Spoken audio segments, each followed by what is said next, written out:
आज आमच्या आहोंचा बड्डे आहे. आहोंचा बड्डे म्हणजे लहान माणसांचेच बड्डे करत नाहीत, तर मोठ्या माणसांचे बड्डे आपण यासाठी करतो की आपल्या आठवणी आणि अजून वाढणारं प्रेम आणि फोटो कॅप्चर करणं आणि आपण एकमेकांना दिलेली साथ. आपण किती वर्षापासून एकत्र आहोत आणि किती एकमेकांना समजावून घेतो. बर्थडे फक्त नावाला बर्थडे नसतो, ते एकमेकांना छोटीशी भेट, छोटासा वेळ दिला तरी प्रेम वाढणारं असतं. आणि मला माझ्या आहोंनी दिलेली साथ हे अविस्मरणीय आहे, कारण प्रत्येक ठिकाणी एक संकटकाळी एक जसा बाप उभा असतो तसाच माझा नवरा म्हणजे आमचे आहो उभा राहिलेले आहेत. मी खूप खुश आहे.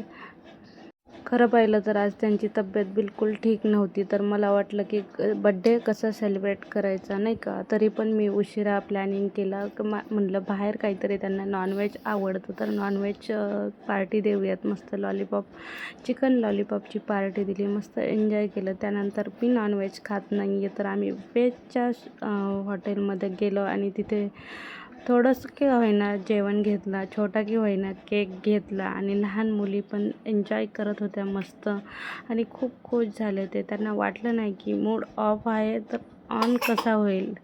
परी तर एवढी खुश होती, बर्थडे गर्ल तर तीच दिसत होती खरं पाहायला गेलं तर.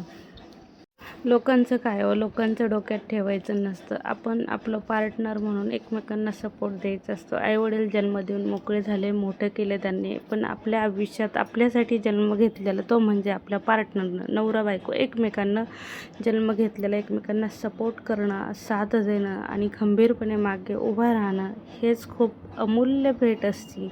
आणि ती भेट म्हणजे माझा नवरा आहे आणि ती मी जपत आहे कंटिन्यू.